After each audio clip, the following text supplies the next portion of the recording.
ശ്രീ ഹക്കീം? അതെ, ഇത് ഇരട്ടി പലിശയാണ് ഇവരോട് ചെയ്യുന്നത്, ഗുരുവായൂർ മൊത്തത്തിൽ ചെയ്യുന്നത്. അതിൽ ഏട്ടനെ ഇപ്പൊ ഒരു 6 ലക്ഷം രൂപയാണ് ആകെ എടുത്തുള്ളത്. ആരുടെ കയ്യിൽ നിന്നാണ് പൈസ? ഈ തൈവളപ്പിൽ പ്രഗ്ലേഷ്, പിന്നെ ചൂലൂർപ്പൊടി സ്വദേശി ഒരു ദിവേക്. പ്രഹ്ലേഷ്?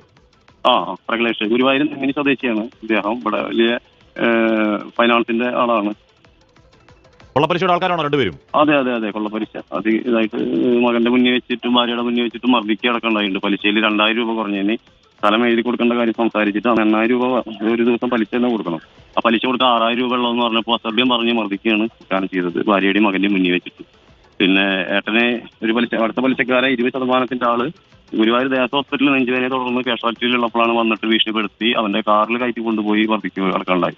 പിന്നെ കടയിൽ വന്ന് അതിക്രമിച്ച് കടയിലെ കച്ചവട പൈസ അടക്കം ബലമായി എടുത്തു പോവുകയും ആ കടയടക്കം എഴുതി മേടിക്കാനുള്ള ഇതും ഈ ചൂലൂർപ്പടി സ്വദേശി രണ്ടാമത് പറഞ്ഞ് ശ്രമിച്ചിട്ടുണ്ട്. ഈ പ്രഹ്ലേഷും വിവേകും ഒരു ടീമാണോ രണ്ടുപേരാണോ? അല്ല, രണ്ടുപേരാണ്.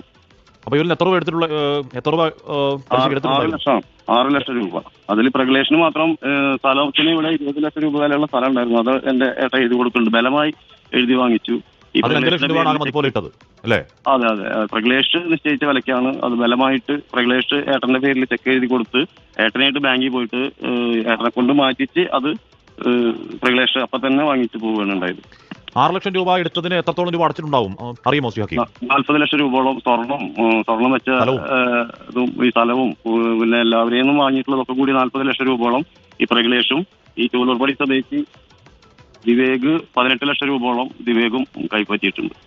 വിവേകിന്റെ പക്കൽ എത്ര രൂപ വാങ്ങിയാണ്? 6 ലക്ഷം രൂപ. രണ്ടുപേരിൽ നിന്നുമായിട്ടാണ് 6 ലക്ഷം വാങ്ങിയത് അല്ലേ? 6 ലക്ഷം. ഇത് ഈ 6 ലക്ഷം പലിശ കൂട്ടിയിട്ടാണ് 1.5 വർഷം 1 വർഷമായിട്ടുള്ള ഇടപാടായിരുന്നു. പോലീസിൽ പരാതി പറയുകയോ അവിടെയുള്ള പൊതുപ്രവർത്തകരോട് പറയുകയോ ഒന്നും ചെയ്തില്ലേ ഹക്കീം?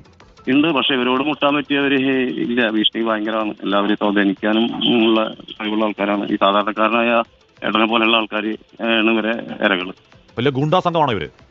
അതെ അതെ, ഭീഷണി അത്ര വലിയ ഭീഷണി. സ്വന്തം മകന്റെയും ഭാര്യയുടെയും മുന്നിൽ വെച്ച് അവരുടെ വീട്ടിൽ പോയി ഈ സ്ഥലടക്കം എഴുതി കൊടുക്കേണ്ട കാര്യം പറയുമ്പോഴും അതിൽ 2000 രൂപ കുറവുള്ളതിനാണ് സ്വന്തം മകന്റെ മുന്നിലും ഭാര്യയുടെ മുന്നിലും വെച്ച് മർദ്ദിക്കുന്നത്. അപ്പൊ അവരെ പ്രഹ്ലേഷാണോ? പ്രഗ്ലേഷാണ് ഈ വീട്ടുകാരുടെ മുന്നിൽ വെച്ച് മർദ്ദിച്ചത്. ഈ ദീപക് എന്ന് പറഞ്ഞവനാണ് കാറ് കയറ്റി കൊണ്ടുപോകലും കടയിൽ എന്റെ കാർക്ക് ഇരിക്കാൻ തന്നെ പറ്റില്ല. ഇവനും ഇവന്റെ ഒപ്പം 2-3 പേരുണ്ടാവും. കടയുടെ അവിടെ വന്ന് പ്രശ്നം ഉണ്ടാക്കലും പെട്ടിയിൽ നിന്ന് കച്ചവട പൈസയിൽ നിന്ന് അടക്കം കയ്യിട്ട് എണ്ണി നോക്കാണ്ട് മൊത്തം വാരി കൊണ്ടുപോകണ ഇതടക്കമുണ്ടായിരുന്നു. അത് മരണമൊഴിയിൽ എഴുതി വെച്ചിട്ടുണ്ട് ഇവരെ ഭീഷണിയെ കുറിച്ചിട്ട്. ഈ പ്രഗ്ലേഷന് മകളുടെ സ്വർണം എല്ലാം വെച്ചിട്ടും പലിശയിലേക്കാണ് എന്ത് കൊടുത്താൽ മുതലിക്കൊന്നുമില്ല. അത്രയും വേദനിപ്പിച്ചിട്ടാണ് എന്റെ മരണപ്പെട്ടു. എന്റെ കാക്ക് വേറെ ഒരു ദുശീലോ ഒന്നുമില്ല, അതുകൊണ്ട് എല്ലാവർക്കും അറിയാം. അപ്പൊ ജീവിക്കാൻ വേണ്ടി പലതും നോക്കിയിട്ട് ഇവര് സമ്മതിച്ചില്ല. ഒരു ചെറിയൊരു ഗ്യാപ്പ് പോലും കൊടുക്കുക പോലും ചെയ്തില്ല. ഓക്കെ ഓക്കെ, അങ്ങേയറ്റം സങ്കടകരമായ വാർത്തയാണ്. ഏത് രീതിയിലാണ് ഈ കൊള്ളപ്പലിശക്കാർ ഒരു മനുഷ്യനെ കൊലയ്ക്ക് കൊടുത്ത് എന്ന് കൃത്യമായി തന്നെ പറയുകയായിരുന്നു ആത്മഹത്യ ചെയ്ത മുസ്തഫയുടെ സഹോദരൻ ഹക്കീം.